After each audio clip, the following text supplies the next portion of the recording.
Então, assim, outro exemplo que a gente estava comentando é a respeito da gestante. Então, a gestante, ela é restrita ao uso de medicações alopáticas, por exemplo, né? Então, é muito comum as lombalgias, as tendinopatias em gestantes, né? E dentro de outras situações psicossomáticas. Então, o estado gestacional dela requer uma atenção, porém, é uma questão natural. Então, o massoterapeuta ele deve sim intervir, elegendo qual a melhor técnica.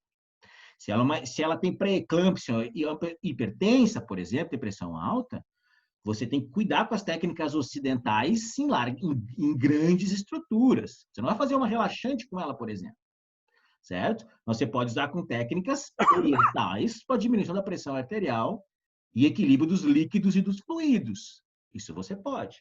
Mas você não pode, por exemplo, uh, ativar uma situação como o rim. Né? Se você tonificar o rim dela, você vai colocar tudo em movimento e pode ser que ela tenha um aborto. Então, ou um parto prematuro. Então, a gente tem que, na verdade, ter essa percepção de um processo natural que acontece das pessoas e poder eleger. Veja bem, outra característica é comum não se fazer massagem em crianças. Se fala bastante quanto a isso, né? É uma contraindicação e tal. A Chantal é feita em bebês, certo? Então, se for pensar para essa linha de raciocínio, não se faz técnicas massoterapêuticas que envolvam grandes efeitos plásticos. Lembra dos efeitos fisiológicos? O efeito elástico, no primeiro momento, é momentâneo. O efeito plástico é a médio e longo prazo, no mínimo de 3, 4 semanas de atuação. Então, vai haver modificação das estruturas teciduais. A Chantala não faz isso. A Chantala é com o objetivo de acalmar e melhorar uma situação emocional da criança, certo? Com foco, porque ela é energética. Uma Chantala, dando exemplo, né? Massagem indiana. Então, se for passar pelo princípio biomédico, com essa linha de raciocínio, esse pensamento ocidental, a massagem, ela só é indicada em adolescentes, certo? Em adolescentes acima dos 14, 15 anos de idade. Como nós sabemos, ele é análoga à prática de exercício físico. Então, se a gente for pensar nessa linha de pensamento, é comum, certo? Que as pessoas pratiquem atividades físicas específicas, como musculação, por exemplo, acima dos 14, 15 anos. Ao contrário de uma indicação médica ou fisioterapêutica, ou do profissional de educação física. É meio controverso falar isso de massagem. Por quê? Porque existe uma situação natural que existe dentro de um processo de construção da infância para a adolescência. Por exemplo, a dor do crescimento, que as pessoas dizem isso, né? Que é a dor do crescimento. A questão das crianças de cada 10, 11, 12 anos de idade, né? Que estão entrando na adolescência cada vez mais precoces. Né? Então, essa questão da ansiedade, da irritabilidade, de um processo natural que existe da construção do pensamento, da compreensão da pessoa como, como um cidadão, por exemplo. Né? Ele está se reconhecendo, está se estruturando dentro de uma sociedade, de um seio familiar. Isso é um processo natural que acontece com todos. Não é uma situação de doença, não é isso. É um processo natural. Por que a massagem não pode atuar? Qual situação? Né? Nós vamos trabalhar, por exemplo, na dor do crescimento. A gente diz que essa dor do crescimento é um processo que acontece muito comum com as crianças, com os pré-adolescentes, como são chamados. Principalmente das crianças, né? O osso cresce, né? Estira o periósteo, estira os músculos e acaba tendo essa dor do crescimento. O único processo que acontece de ter uma resposta significativa para melhora do quadro de dor e melhora da questão funcional é a massagem.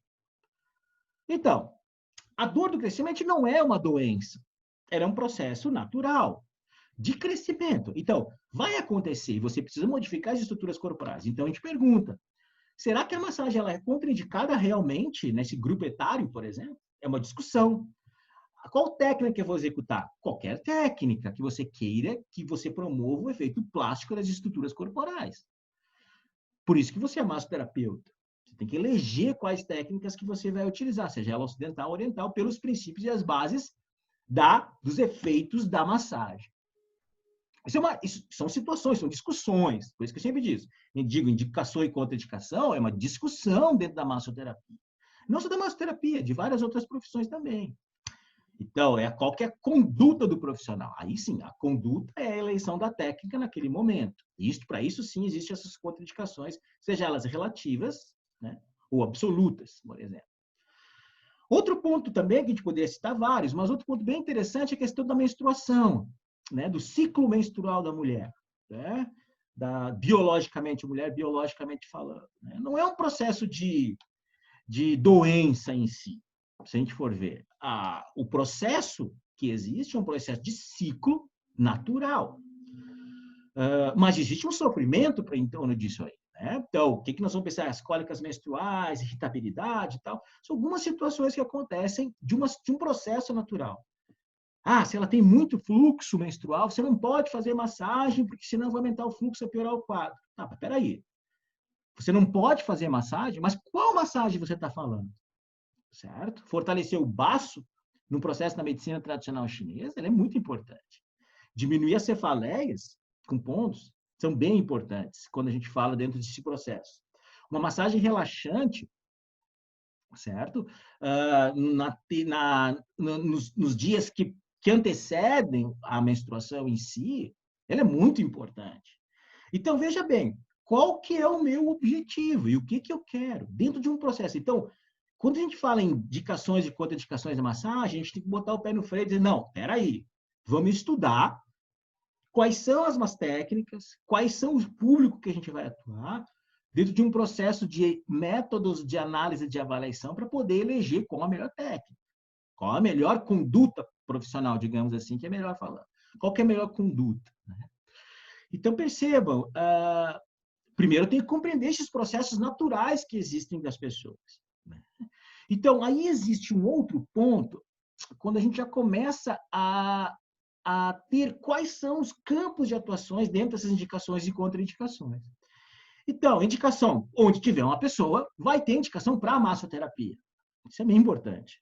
Agora, para as técnicas de massagem, esta sim, tem algumas indicações que são importantes e algumas contraindicações, seja elas relativas e seja ela absoluta.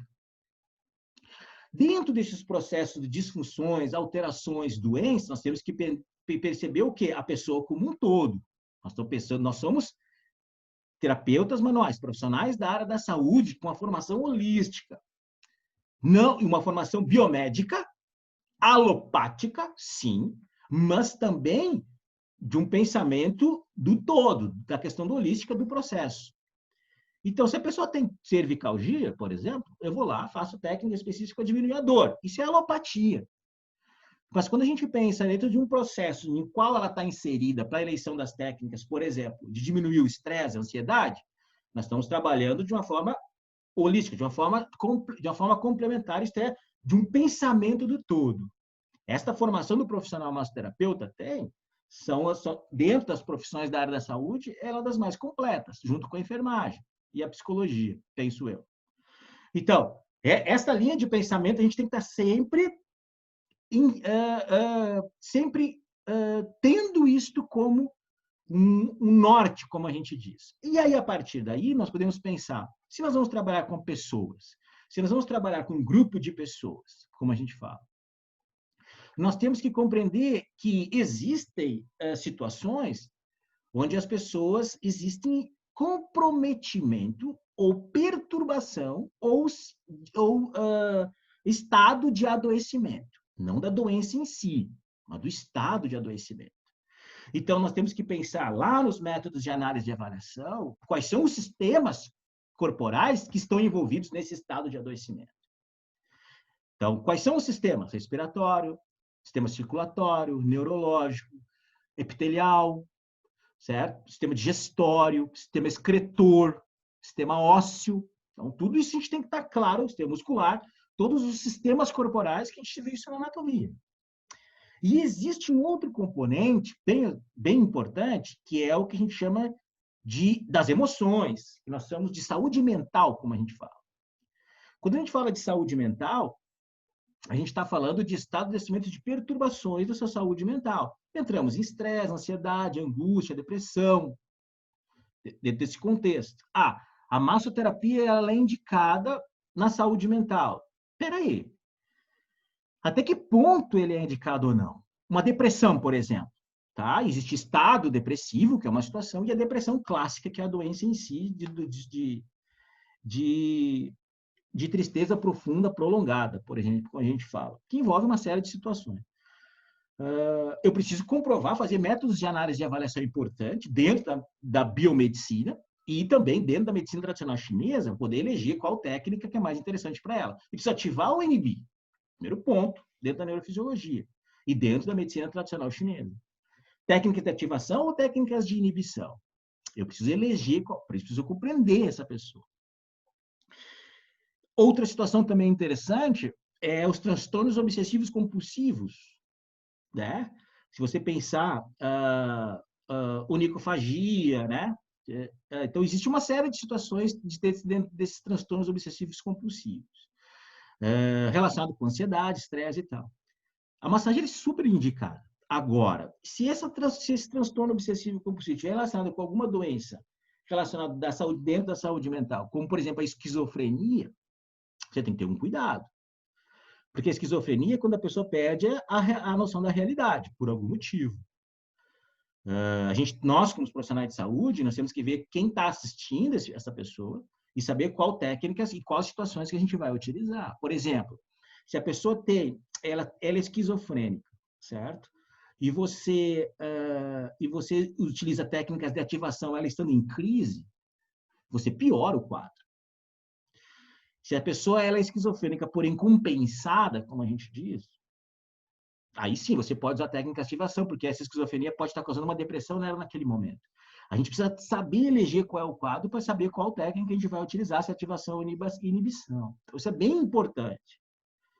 Então, as doenças mentais graves, depressão profunda, tendência ao suicídio, esquizofrenia, certo? São contraindicações relativas para a massagem. Não são contraindicações absolutas. São contraindicações relativas. Por quê? Porque não são todas as técnicas, todas as atividades que você vai ter. É você como profissional, você como terapeuta que vai eleger. Certo? Então, a gente tem que estar ciente dentro desse processo. A saúde mental, ela é dentro da massagem, ela tem a massagem dentro da saúde mental é muito importante, porém pouco explorada. Fala-se bastante em diminuição do estresse, diminuição da ansiedade, tal, grupo de fibromialgia que tem, a própria fibromialgia que também faz parte da saúde mental, sabe-se que tem bons resultados, mas ainda carece de muito estudo quanto a isso. Então, a formação do profissional, existem de técnicas, tá? O tuinar na depressão, o shiatsu na depressão, a relaxante no estresse, isso acontece. Agora, qual que é a atuação do massoterapeuta nesse processo de eleição das técnicas? É isso que é importante. Cabe uma discussão bem significativa quanto a isso. Então, a saúde mental, atentem para a questão da saúde mental. Tá? Existem várias situações relacionadas a grupos de dores, por exemplo,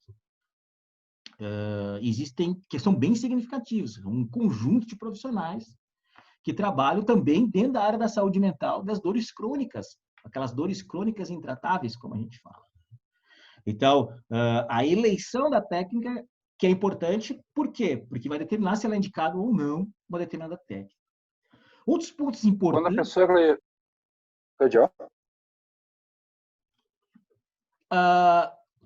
Então, assim, a saúde mental, ela é isso, tá? A gente precisa ter essa compreensão do processo e entender as questões relacionadas à saúde mental. Compreensão das disfunções, das alterações, tá? Para poder eleger qual técnica é mais interessante naquele momento. Né? Segundo, a anamnese, ao grupo. Segundo,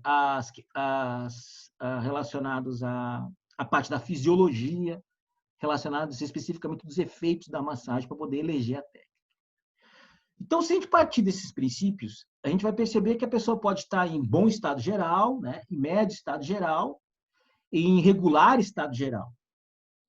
Como é que eu vejo isso? Qual o grau de interação dessa pessoa tem relacionados aos seus sinais vitais? Se a pessoa chega conversando, tudo uma boa, tá bom estado geral, né? Se ela chega meio desfalecida, meio cabisbaixa, médio estado geral, regular estado geral. Se ela está acamada, se ela está restrita ao leito, se ela tem doenças, comorbidades que afetam as suas atividades de vida diária, ela está em mau estado geral. Isso, nós precisamos ter essa compreensão. Isso vai determinar a indicação ou a contraindicação. Relacionado ao quê? Aos sistemas. Se a gente pensar na fisiologia da massagem, dentro da fisiologia, nós vamos pensar o quê? Primeiro, ela é circulatória. Vamos ver disfunções circulatórias, que ela é importante. Então, a pessoa com trombose, tem indicação ou contraindicação para massagem? Depende. É uma contraindicação relativa. Tá tratada ou não está tratada? Ela está compensada, está usando anticoagulantes ou não está usando anticoagulantes? Depende. Eu não vou, se a pessoa tem trombose, a gente não vai utilizar técnicas ocidentais para deslocar esse trombo, é uma coisa lógica. Nós vamos utilizar atividades mais relacionadas a um determinado sistema, né? A que a gente consiga melhorar aquela condição dela. Fortalecer o coração numa medicina tradicional chinesa, por exemplo. Se ela tem uma fasciite plantar, eu posso fazer uma liberação miofascial na fáscia dela sem colocar em movimento a parte circulatória. Então, a eleição da técnica cabe ao profissional terapeuta. Então, veja bem, varizes, a mesma situação. É uma varize superficial, é uma varize profunda, é uma dilatação da veia. É dolorosa, não é dolorosa? É varicose, não é varicose? Então, a minha inspeção, a minha palpação vai determinar isso dentro de um processo da circulatória. Os linfedemas, né? Bem importante quando a gente fala de linfedema, muito indicados para as indicações das drenagens linfáticas. É uma disfunção circulatória, mas por que ela teve esse linfedema? Por que ela teve esse linfedema? Foi por retirada de gânglios linfáticos? Foi por retirada de vasos linfáticos? Ou por uma obstrução linfática, como uma filariose, por exemplo, uma insuficiência de retorno venoso? Então, tudo isso a gente tem que perceber. Aí que vai determinar se tem a indicação ou a contraindicação de uma determinada técnica. Outra situação circulatória que a gente fala, bem importante, é a questão dos problemas cardiovasculares em si, arritmias cardíacas, cardiopatias, certo? Qual é a cardiopatia dele? Se eu executar técnicas ocidentais que envolvam grande volume circulatório, vai aumentar o débito cardíaco, vai aumentar o volume sistólico, vai haver uma sobrecarga cardíaca que pode causar uma falência. Então, cuidado. Depende, é compensado? Não é compensado? A gente sempre brinca, na dúvida, pede a liberação do médico lá. Pode fazer? Pode. Aí você está resguardado enquanto isso. A gente vai discutir isso aí lá na anamnese. Então, esse processo de compreensão de qual disfunção cardiovascular que se tem, ela é importante. Outro ponto significativo é, para você executar essa parte circulatória em si, a gente está pensando em toque em si, pele. Qual a integridade dessa pele? Ela tem, dentro da anamnese, como a gente vai perceber, da inspeção e da palpação, tem processos cicatriciais, é processo agudo, de uma forma geral, atividades agudas, sistemas agudos, que tem dor, calor, a gente já viu, rubor, edema, aqueles sinais flogísticos de processo inflamatório de pele ou de uma determinada região, é uma contraindicação, certo? Relativa, no local onde você trabalhar. Então, são situações que são importantes. Outra característica bem significativa, quando a gente fala de sistemas como um todo, né? Dentro desses efeitos, se nós estamos falando de sistema circulatório, a gente está falando de pulmão também. Né? Por quê? Porque existe uma relação íntima de pulmão-coração do processo de oxigenação sanguínea. Logo, doenças pulmonares, doenças obstrutivas, doenças restritivas, por exemplo, doenças restritivas como fibrose cística, por exemplo. O pulmão ele endurece, você tem dificuldade de ventilação. Doenças obstrutivas como asma, bronquite, enfisema. Em crises, de uma forma geral, as pessoas, não, é uma contraindicação para massagem, quando a pessoa tem crises respiratórias de espineia, certo? Até por ali, porque existem situações de você executar técnicas que relaxam a pessoa numa crise asmática, por exemplo, que ela vai conseguir respirar com mais tranquilidade. Então, são situações que a gente tem que observar e examinar para poder eleger qual técnica. Numa doença obstrutiva crônica como o enfisema, por exemplo, você tem acúmulo de secreção, que são catarros, certo? E que normalmente o enfisema está diretamente relacionado com problemas cardiovasculares, pressão alta, por exemplo. Então, cuidado com massagens sistêmicas.